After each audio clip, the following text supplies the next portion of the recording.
Audiences have never seen anything like this before. Welcome back to Director's Choice. Tenet. What a doozy of a movie that is. Committing the cardinal story writing sin of using time travel, and doing it so stylishly, it becomes as big of a selling point to watch the movie as the bullet time scenes were for The Matrix.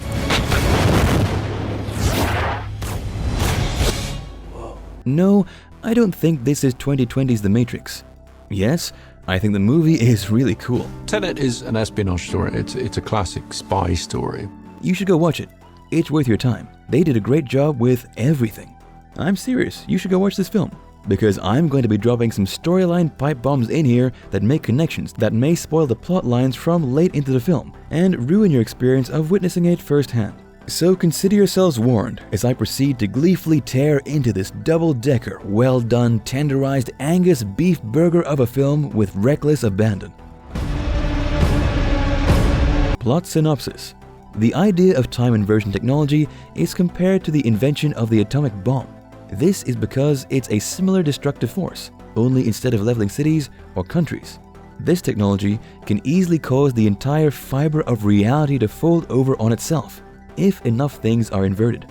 The creator also has a similar attitude to it, and does everything they can to keep it from being used by scattering the algorithm into as many pieces as possible, and hiding them in dangerously radiated areas. As always, this doesn't work.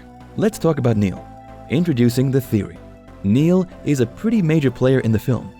You see a lot of him, and his timeline is one that really ties most of the loose ends up and answers a lot of questions.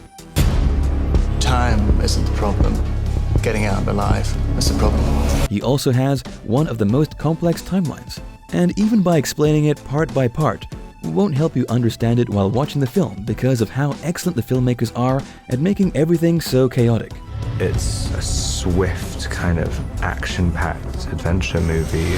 Though the film is mostly just chasing a MacGuffin through a complicated string of events linked together through time travel inversions, so people are moving forward and backward at the same time, which looks extremely cool by the way.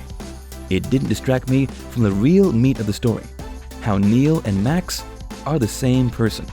To understand how Neil, a late 20s, mid 30s looking dude, could be the same person as a small kid named Max that exists at the same time, we need to understand all of the timelines. So buckle up. I'm about to summarize them all and blow your mind with examples from the very film these characters are part of.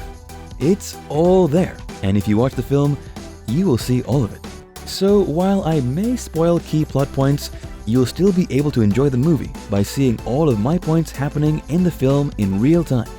That part is a little dramatic. The protagonist's plotline. We'll start with the protagonist. The obvious, perfect starting point. The movie is from his perspective as the film moves inevitably forward to the predestined conclusion. Yes, this is one of those "this has always happened" time travel movies. We're just being pulled through the final storyline in the loop that breaks said loop, and we get our satisfying conclusion in the end. The beginning of the film sets up the logic of the time travel we're about to be assaulted with in the most awesome way possible. A reverse gunshot. What do you think we're seeing? The detritus of a coming war. The protagonist is on a CIA extraction mission at the Kiev Opera House when my favorite forwards-backwards motion scene hits. That scene I'll remember for a long time. It was so cool seeing a gunshot in reverse used as a way to kill someone who isn't moving in reverse. This gunshot saves the protagonist from an untimely end, and like every good RPG from Japan, our protagonist wakes up in a strange place with little to no memory of why he's there. This allows us to get a very handy exposition dump, and they move on once he's up to speed. Pay attention to the reverse shooter and the cool keychain on his backpack. Remember it. It will be very important later. Anyway, after he bites down on a long sleep pill, he passes the secret test and is recruited to Tenet. We learn about time inversions and how they affect objects and people in the world we're experiencing through the film. Like any good detective, he takes his first clue. The bullet casings on the gun used to save his life in reverse, and finds their origin, Mumbai. He travels there and meets the subject of this video, Neil. More exposition dumps follow when he meets more key players, like Priya, who tells him about the main antagonist of the film, Andrei Sater, a Russian oligarch. If this was Cinema Sins, I'd add a sin for perpetuating the cliche of Slavs are world-ending evils, but it isn't. So I'll conclude this reference and keep explaining the film.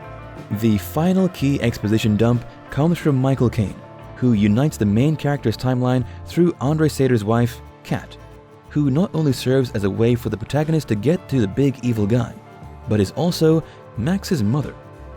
The circle is finally completed, and now we get to look for the major clues the film throws at you, so you can enjoy knowing what's going down while your friends get all confused and brain melted when the film actually cashes in on this situation. The protagonist continues to be strung through the complex events of this movie story, and we get to see him involved in shots that were previously in the background, which is my favorite thing about this movie. It gives me a real cathartic boost to see something that was just a cool background thing I barely noticed suddenly be what's currently happening and attached to the overarching story.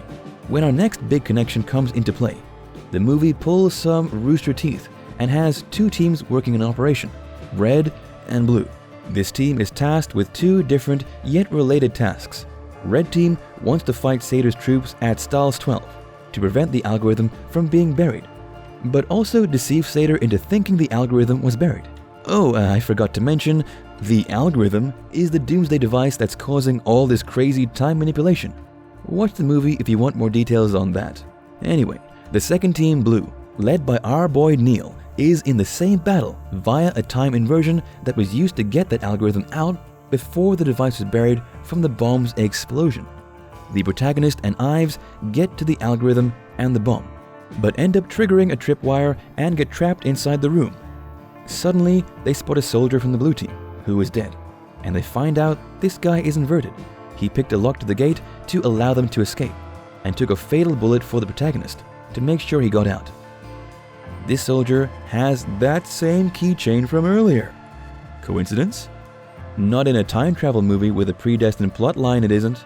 The movie's hint, Neil is Max. They all escape with the MacGuffin in hand and divide it into thirds so they can re-hide it from Sater and save the world. It is at this point that Neil does a lot of big things. He kills himself to secure the hiding place of the algorithm. He reveals that he's known the protagonist for years and was actually recruited to Tenet by the protagonist. And he has that keychain on his backpack. It was Neil the whole time, saving the protagonist's butt.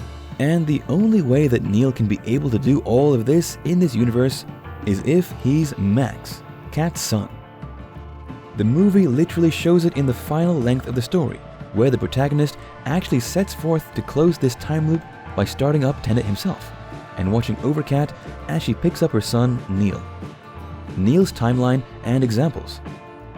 Neil is a bit of an enigma when we first see him, appearing as a rookie operative for Tenet, but he knows a lot of things about the protagonist and the time travel situation that we just learned about, almost as if he's been studying it for years.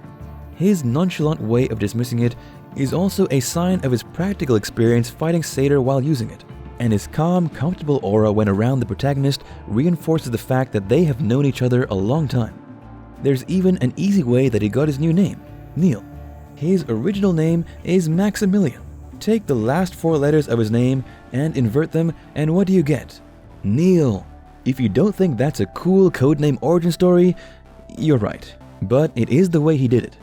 When Neil and the protagonist get stuck in the first turnstile together, and the protagonist was fighting the guy moving in reverse, Neil unmasked his attacker and let him go. We find out why later on. His attacker was the protagonist. Neil let him go, assuming he was there as part of some kind of inversion. Neil inverts a lot. There's probably around 6 instances of him at once in this universe while he's going forward and backward. He knew about the tripwire blunder and tried to warn the protagonist, but didn't make it there in time to warn them. So he went back again to unlock the escape gate and take the bullet for the protagonist, which inevitably ends his life. This all takes place after they met up with the algorithm, by the way. Neil is a true master of this technology. Rapid fire Neil is Max examples. So how can Max be Neil? He's been connected from birth to this situation. His dad is Andre Sater. Of course, Tenet is going to know about Max's existence and will want to recruit him to their side. What kid wouldn't disagree with their parents when they are on a path to destroy the world? It just makes sense for Max to do this and be very good at it. You get to rebel against your dad and save the world. If Max wasn't a world-saving time traveler, he'd be a stand-up comedian with daddy issues like these. Neil has a very solid understanding of how the time travel mechanics work as well. Something you need more than a master's in physics to understand. That part is a little dramatic. Who could see how the time traveling works better than the son of the man who created the very machines they use to do these inversions and pincers? He also has an intimate knowledge of where all the devices are located. This kind of insider info would be extremely important to Tenet, which not only explains why they would recruit him, but also why they used him in such effective ways. He's also the only person using this technology who thought of a way to track if he saw himself inverting or reverting by using that unique keychain. No one else has the confidence in the technology to even try such a thing. But Neil, he had been using the tech for so long, been exposed to it for so long. He developed a morbid curiosity to see himself and keep from foiling his own plans. What an awesome guy. Outro time.